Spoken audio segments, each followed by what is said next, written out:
Dear students, अस्सलाम वालेकुम. This is Sheikh Ijaz.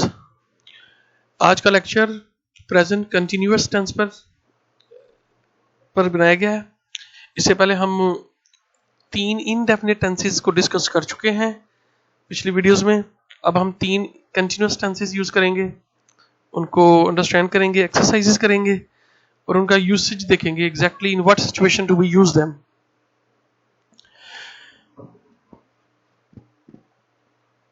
Present continuous tense का मतलब है कि हाल जारी.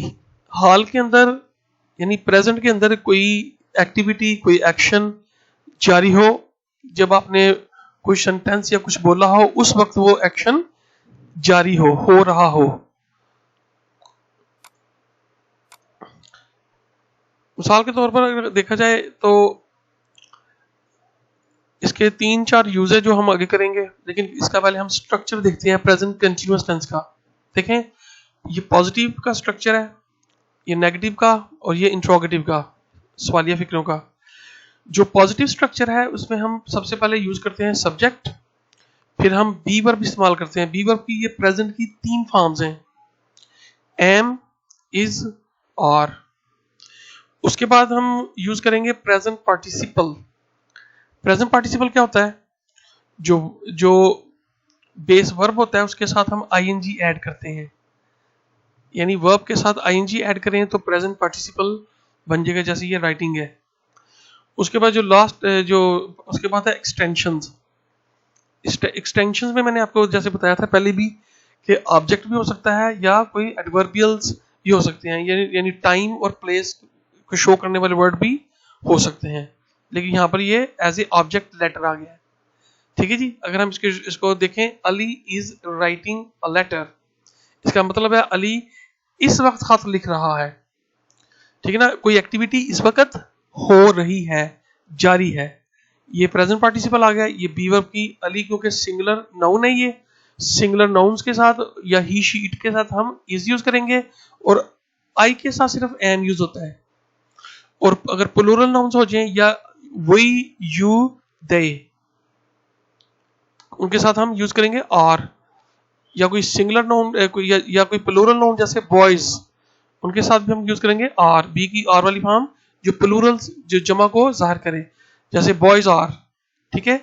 ही शी इट के साथ आपने इज यूज करना है या सिंगुलर नाउन्स के साथ, फिर वर्ब आईएनजी के साथ और एंड पर ऑब्जेक्ट. ठीक है ना. अगर हम ऑब्जेक्ट नहीं है तो कुछ और भी यहाँ पर लग सकता है, जैसे Ali is writing a letter now. Now आ गया. Ali is writing something. ठीक है जी. ये आ गई नेगेटिव. नेगेटिव में हमने क्या करना है, सेम आपका स्ट्रक्चर है, लेकिन हमने इन इज आर एम के बाद हमने यूज करना है not. Ali is not writing a letter. जैसे इसका जो स्ट्रक्चर है, subject, be verb, am, is और आर, उसके बाद नॉट, उसके बाद आ गया आपका प्रेजेंट पार्टिसिपल, जैसे अभी आपको बताया मैंने वर्ब के साथ आईएनजी वाली फॉर्म.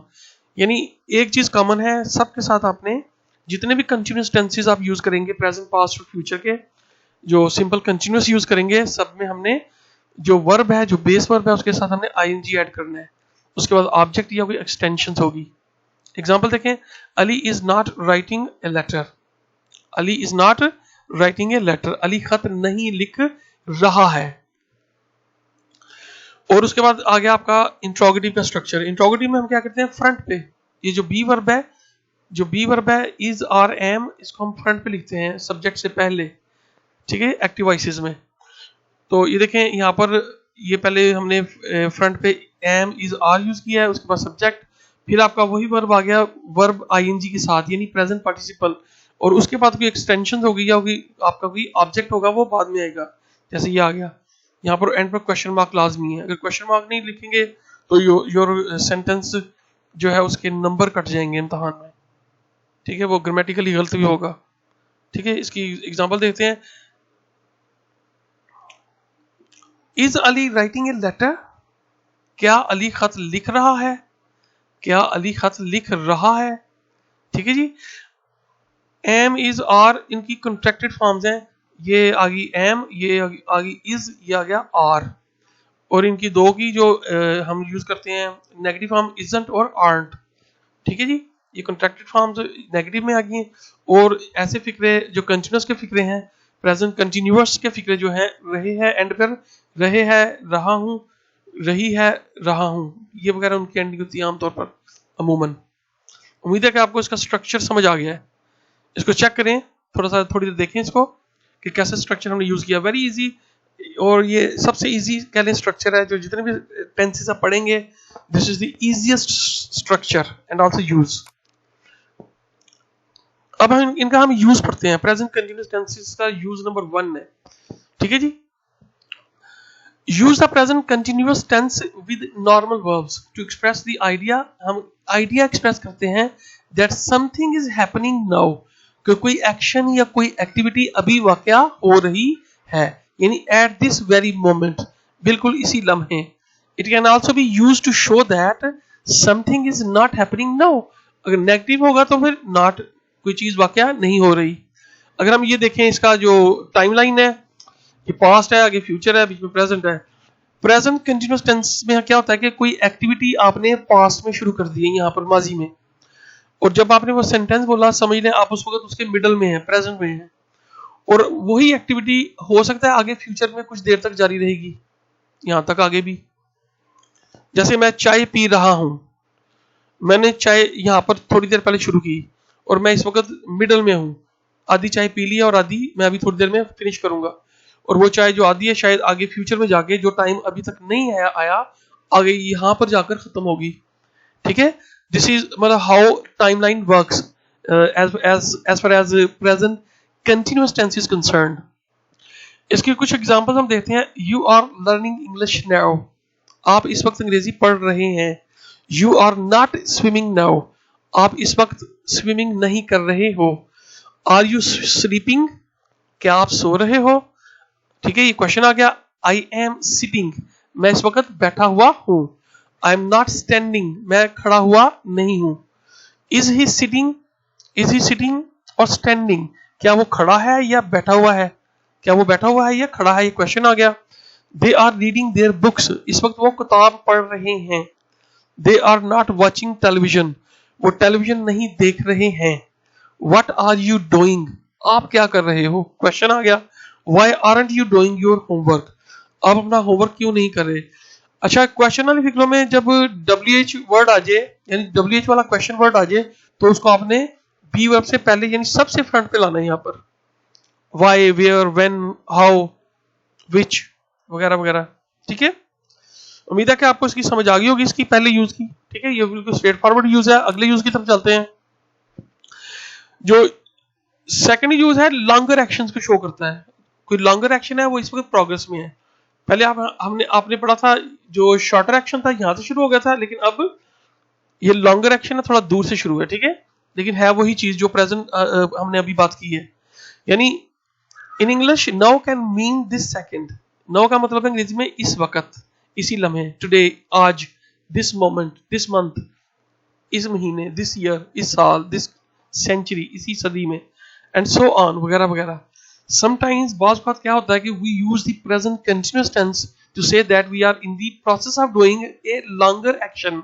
बाज़ बात हम ऐसा आइडिया पेश करते हैं कि हम किसी लंबे एक्शन के प्रोसेस में हैं, विच इज इन प्रोग्रेस, जो कि जारी है, ताहम we might not be doing it at this exact second. और हो सकता है कि वो एक्शन जिस वक्त हम उस एक्शन की बात कर रहे हैं इस वक्त नहीं कर रहे, ठीक है। उसकी थोड़ी सी एग्जांपल देखते हैं। मिसाल के तौर पर देखें, आप इस वक्त किसी रेस्टोरेंट में बैठे हैं, या किसी होटल में बैठे हैं, या किसी के दोस्त के पास बैठे हैं, ठीक है, तो आप ये सेंटेंस बोल रहे हैं, I am studying to become a doctor, मैं तालीम हासिल कर रहा हूं डॉक्टर बनने के लिए। जब आप होटल में बैठे हैं, रेस्टोरेंट में बैठे हैं इस वक्त और ये बात कर रहे हैं, इसका मतलब है कि आप उस वक्त तो नहीं स्टडी कर रहे, लेकिन ये प्रोसेस जारी है, ठीक है, आजकल, ठीक है। ये लॉन्गर एक्शन है, यानी ये एक्शन माजी में काफी दूर से शुरू है, आप उसके मिडल में हो, और आगे फ्यूचर में आगे कहीं काफी दूर जाके ये शायद खत्म होगा। इसी तरह एग्जांपल नेक्स्ट देखें, I am not studying to become a dentist, मैं डेंटिस्ट बनने के लिए पढ़ाई नहीं कर रहा, ठीक है, कुछ और बनने के लिए पढ़ाई कर रहा हूं। इस वक्त तो नहीं आप वो पढ़ाई कर रहे, लेकिन उस वक्त आप बात कर रहे हो, लेकिन वो पढ़ाई आपकी आजकल जारी है। I am reading the book Tom Sawyer. मैं टॉम सेवर जो किताब है आजकल पढ़ रहा हूं। आप इस वक्त होटल में अपने दोस्त के साथ बैठे हैं, रेस्टोरेंट में, उसको बता रहे हैं, लेकिन उस वक्त तो नहीं पढ़ रहे आप, लेकिन ये एक्शन जारी है, ठीक है, प्रोग्रेस में है आजकल। आई am not reading any books right now. इस वक्त यानी आजकल मैं कोई किताब नहीं पढ़ रहा। यहां पर बैठ के आप कह रहे हैं दोस्त को। Are you working any special projects to work? क्या किसी स्पेशल प्रोजेक्ट्स पे आप काम कर रहे हो आजकल? ठीक है। Aren't you teaching at the university now? क्या आजकल आप यूनिवर्सिटी में नहीं पढ़ा रहे? ठीक है। लेकिन ये सब सेंटेंसेस आप कहां कह रहे हैं? एक दोस्त के साथ बैठे हैं, लेकिन ये एक्शन आजकल हो रहे हैं, लेकिन इस वक्त नहीं हो रहे जब आप अपने दोस्त को ये सब चीजें बता रहे हो या कोई आपसे पूछ रहा है। तो ये आपका सेकंड यूज था। ठीक है। तीसरे यूज की तरफ चलते हैं। नियर फ्यूचर में कोई आपका एक्शन वाकया हो, यानी फ्यूचर के अंदर प्रेजेंट कंटिन्यूअस टेंस को हम फ्यूचर के लिए भी यूज कर सकते हैं। जिस चीज को आपने प्लान किया हो, उसका अरेंज भी किया हो, प्लान एंड अरेंज कर लिया हो। जैसे sometimes speakers use the present continuous tense to indicate that something will or will not happen in the future, near future। ठीक है। वो एक्शन यहां पर फ्यूचर में, जैसे आपने फ्यूचर इंडेफिनिट पढ़ा था, यहां पर वाकया होगा। जैसे एग्जांपल देखें, I am meeting some friends after work, यानी आज काम फिनिश करने के बाद मैं दोस्तों से मिल रहा हूं। यानी आपने प्लान किया हुआ वो एक्शन फ्यूचर में वाकया होगा, प्रेजेंट में नहीं है। वो इस वक्त नहीं हो रहा, बल्कि फ्यूचर में हो रहा है, होने जा रहा है। ठीक है। आपने कोई चीज प्लान की हो, अरेंज किया हो, तो प्रेजेंट कंटिन्यूअस टेंस यूज करेंगे। I am not going to the party tonight, यानी पार्टी में आज जाने का मेरा कोई इरादा नहीं है, मैं आज पार्टी में नहीं जा रहा हूं। आपने ये प्लान कर लिया है, अरेंज कर लिया है। Is he visiting his parents next weekend? क्या वो अगले वीकेंड वो अपने पेरेंट्स को मिलने जा रहा है? उसने प्लान ये कर लिया है या नहीं किया? ठीक है। तो isn't he coming with us tonight? क्या वो हमारे साथ रात को नहीं आ रहा है? यानी उसका प्लान है या नहीं, वो उसको पता है। ठीक है जी। उसने कुछ ना कुछ किया होगा लाजमी। तो जो चीज प्लान की हो, जिसका हमने मतलब अरेंज किया हो, तो उसको भी हम प्रेजेंट कंटिन्यूअस टेंस के जरिए ही डिनोट करेंगे। नेक्स्ट यूज की तरफ जाते हैं। चौथा इसका repetition and irritation with always. हम जब आमतौर पर हम ऑलवेज वर्ड, ये जो वर्ड है, कॉन्स्टेंटली हम प्रेजेंट इंडेफिनिट में यूज करते हैं। जब हम फ्यूचर के साथ यूज करते हैं और फ्यूचर कंटिन्यूअस के साथ यूज करेंगे, तो वो तब होगा जब हम किसी ऐसी सिचुएशन में हो, या आप किसी ऐसे शख्स से इरिटेट कर रहे हो जो वो काम या कोई चीज बार बार करे और चीज आपको तंग करे, आपको अच्छी ना लगे। जैसे the present continuous with words such as always constantly expresses the idea that something is irritating or shocking। कोई चीज आपको चिढ़ा रही है या आपके लिए शॉकिंग है। often happens, अक्सर होती है। ठीक है। नोटिस करें that the meaning is like simple present। जैसे सिंपल प्रेजेंट में मैंने आपको बताया था पिछली वीडियो में, कोई एक्शन माजी में शुरू हो, माजी में भी होता है, आज भी और फ्यूचर में भी। जैसे I teach English I used to teach English in the past, I teach English now, I may teach English in future as well। तो ऐसे ही है। जैसे देखें, और बी वर्ब यूज करेंगे उसके साथ आईएनजी। वैसे ही जैसे she is always coming to class late, वो हमेशा क्लास लेट आती रहती है। ये चीज आपके लिए इरिटेटिंग है, आपको तंग कर रही है, आपके लिए सही नहीं है। यानी ऑलवेज हम आमतौर पर यूज करते हैं प्रेजेंट इंडेफिनिट के साथ, लेकिन यहाँ पर हमने कंटिन्यूअस में यूज किया है ऐसी सिचुएशन को जाहिर करने के लिए जो आपको इरिटेट करे, जो आपको चिढ़ाए। ही इज कॉन्स्टेंटली टॉकिंग, वो मुसलसल बातें ही करता रहता है। I wish he would shut up. I don't like them because they are always complaining, वो हमेशा कंप्लेन ही करते रहते हैं। ठीक है। तो हम प्रेजेंट कंटिन्यूअस का एक ये भी यूज है, जिस चीज से आपको चिढ़ हो, और हम उसके साथ ऑलवेज और ये दो वर्ड यूज करते हैं, ऑलवेज और कॉन्स्टेंटली। तो ये गाइस इनका यूसेज है। और इसके बाद एक्सरसाइजेज हैं जो आपने करनी है। ठीक है जी। ये आपके लिए थोड़ी सी प्रैक्टिस है, ये ऑलरेडी सोल्यूशन है इनके साथ, मैं अपनी घड़ी तलाश कर रहा हूँ। ये सारे आप पढ़ें। और ये गाइस जो ये आपकी एक्सरसाइज है स्कूल के जो स्टूडेंट्स हैं हमारे, ये फर्स्ट एक्सरसाइज, सेकंड एक्सरसाइज, ये पॉजिटिव है, ये नेगेटिव है। उसके बाद ये आगे आपकी इंट्रोगेटिव। ये 3 एक्सरसाइजेस आपने करनी है and this is your homework, ठीक है। As well you need to practise translating all these exercises, ठीक है। और कोई मसला हो you can contact me back. अल्लाह हाफिज, take care, see you in